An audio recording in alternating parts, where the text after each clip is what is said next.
একটি ছোট গ্রামে থাকত রাশেদ নামে এক যুবক। সে খুব গরিব ছিল, কিন্তু তার মনে ছিল বড় হওয়ার স্বপ্ন। তবে তার বড়লোক হওয়ার ধারণা ছিল একটু আলাদা। সে শুধু টাকা নয়, আল্লাহর কাছে সম্মানিত একজন মানুষ হতে চেয়েছিল। রাশেদের বাবা ছিলেন একজন সাধারণ কৃষক। তিনি সবসময় ছেলেকে বলতেন, বাবা, দুনিয়ার ধন সম্পদ একদিন শেষ হয়ে যাবে, কিন্তু আখিরাতের সম্পদ কখনো শেষ হবে না। ছোটবেলা থেকেই রাশেদ এই কথাগুলো হৃদয়ে ধারণ করেছিল।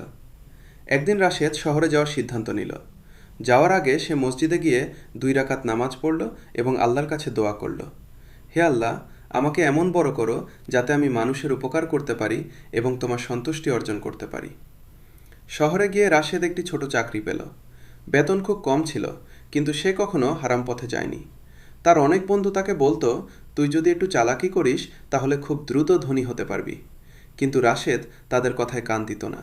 সে বলতো, হারাম দিয়ে বড় হলে সেটা আসলে বড় হওয়া না, বরং আল্লাহর কাছে ছোট হয়ে যাওয়া। দিন যায়, মাস যায়। রাশেদ ধৈর্য ধরে কাজ করে। সে নিয়মিত নামাজ পড়ে, গরিবদের সাহায্য করে এবং সত্য কথা বলে। তার এই সততা ও পরিশ্রম দেখে তার মালিক খুব খুশি হন। একদিন মালিক তাকে ডেকে বললেন, রাশেদ, আমি তোমার ওপর খুব খুশি।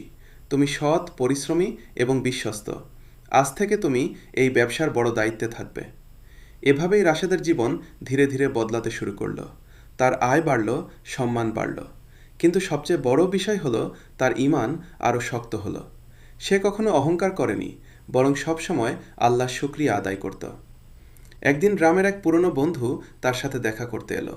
সে অবাক হয়ে বলল, রাশেদ, তুই তো এখন অনেক বড় লোক, তোর তো অনেক টাকা, বাড়ি, গাড়ি। রাশেদ হেসে বলল, না ভাই, আমি এখনও বড় লোক হইনি। বন্ধু বলল, এত কিছু থাকার পরও তুই নিজেকে বড়লোক মনে করিস না?